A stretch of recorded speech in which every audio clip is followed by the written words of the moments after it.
একটা বাচ্চা তার মাকে টেনেছিল নিজের জান বাঁচানোর জন্য, মারে টেনে বের করতে পারে না।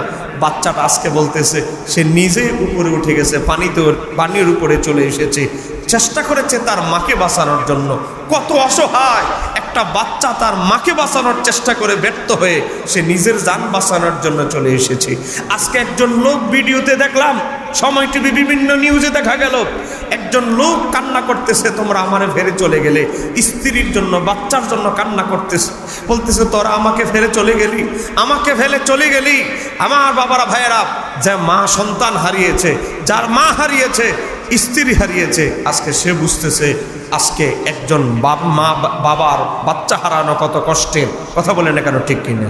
দৌলতিয়া ফেরিতে আপনারা দেখেছেন বিকাল নাগাদ একটি বাস ফেরি পার হতে গিয়ে নিয়ন্ত্রণ হারিয়ে পানিতে পড়ে গেছে।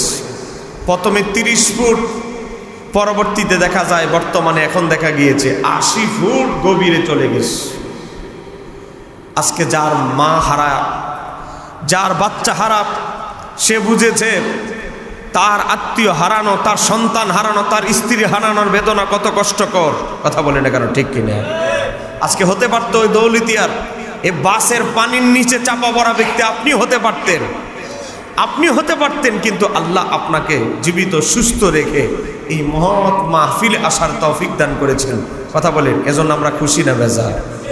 আমরা বলবো আজকে অসংখ্য ড্রাইভাররা আজকে মাদকাসক্ত হয়ে, নেশাগ্রস্ত হয়ে, ঘুম ভাব নিয়ে গাড়ি চালানোর কারণে আজকে অসংখ্য দুর্ঘটনার শিকার হতে হচ্ছে আমাদের নিরপরাধ মানুষ।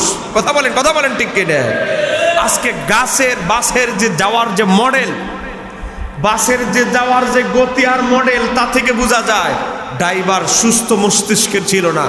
ড্রাইভার যদি পূর্ণ সচেতন থাকতো, সুস্থ মস্তিষ্কের থাকতো, তাহলে এই অ্যাক্সিডেন্টটা ঘটে না। কথা বলেন না কেন, ঠিক কিনা? একেবারে ধারাবাহিক যেতেই আছে, নিয়ন্ত্রণ নেই। এজন্য অনেক সময় 2 ধরনের কারণে এই অ্যাক্সিডেন্টগুলো আমাদের দেশে বেশি হয়। 1 নম্বর হলো মাদকাসক্ত হওয়ার কারণে অনেক ড্রাইভার মাদকাসক্ত, মাদক সেবন করে গাড়ি চালায়, ট্রাক চালায়, এই ট্রাকের চাপায় পরে অসংখ্য গাড়ি অ্যাক্সিডেন্ট হয়। কথা বলেন ঠিক কিনা?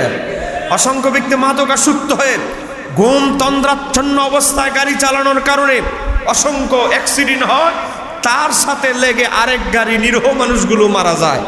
কথা বলেন ঠিক কিনা? বিশেষ করে ট্রাকের ড্রাইভার ভাইদেরকে বলবো, মাদকাসক্ত হয়ে তন্দ্রাচ্ছন্ন ভাব নিয়ে আপনারা গাড়ি চালাবেন না। আজকে দৌলতিয়া, আজকে বাসের যে গতি, যে পজিশন ভিডিওতে দেখা যায়, এর জন্য 100 থেকে 100 ড্রাইভার দায়ী। কথা বলেন ঠিক কিনা?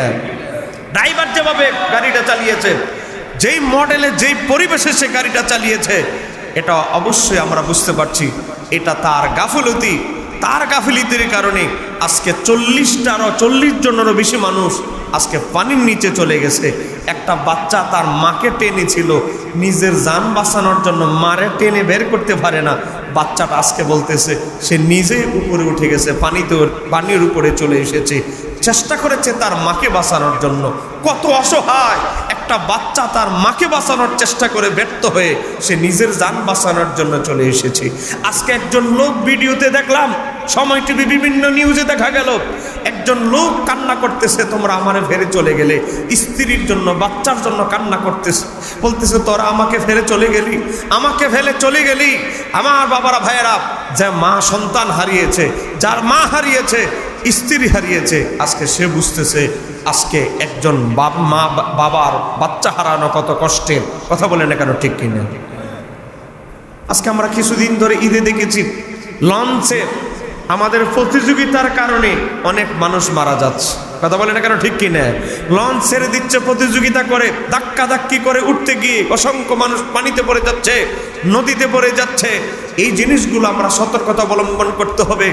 বিশেষ করে আমাদের এই পার্শ্ববর্তী এলাকায় কুমিল্লায় আপনাদের বিশ্ব রোডে যে ট্রেন আর বাস দুর্ঘটনা হয়েছে, 12 জন মানুষ তো সঙ্গেই মারা গেছে, আরও প্রায় 32 জনের মতো আরও আশঙ্কাজনক অবস্থা খারাপ।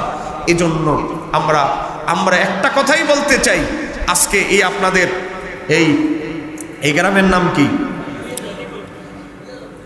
খাজুরিয়া, লক্ষ্মীপুর। এই মাহফিল থেকে আমরা বলতে চাই, আমরা নিরাপদ সড়ক চাই। চিৎকার দিয়ে বলতে হবে, ঠিক কিনা?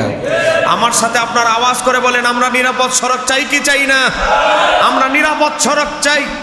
আর আমাদের অনেক ট্রাক ড্রাইভার আছেন, বাস ড্রাইভার আছেন, তাদেরকে অনুরোধ করব, আপনি আপনার সাথে অসংখ্য মানুষের জীবন জড়িত, অন্তত চেষ্টা করেন। অনেক সময় জিন শয়তান, খারাপ শয়তান মানুষের উপরে, ড্রাইভারের উপরে প্রভাব বিস্তার করে নিয়ন্ত্রণ হারিয়ে ফেলে। তার ভিতরে খারাপ জিনিস ঢুকে যায়, নিয়ন্ত্রণ হারিয়ে কাম শেষ করে তার ভিতর থেকে খারাপ জিন বের হয়ে যায়। এজন্য আমার নবী বলেছে, সফর অবস্থায় দোয়া পড়ার জন্য অন্তত একটা ট্রাক ড্রাইভার, বাস ড্রাইভার ভাইদেরকে অনুরোধ করব, আপনি যখন বাসের স্ট্যান্ডিংয়ে উঠবেন, বসবেন, অন্তত সূরা তওবার 51 নম্বর আয়াত, ছোট্ট একটা আয়াত, এই আয়াতটা মুখস্থ করে নেবেন, বারবার চেষ্টা করবেন, অন্তত ইউটিউব থেকে শুনবেন। এটা পরে যখন শরীরে ফু দিবেন, কোনো শয়তান, কোনো জিন, কোনো খারাপ জিনিস আপনার উপরে প্রভাব বিস্তার করতে পারবে না। আমার আল্লাহর উপরে তাওয়াক্কুল করে যে আপনি রওনা দিলেন, আমার মাওলা আপনাকে হেফাজত করবে। একটু জোরে বলেন না সুবহানাল্লাহ। আমাদের কোন জায়গায় কি করতে হবে একটু খেয়াল রাখতে হবে।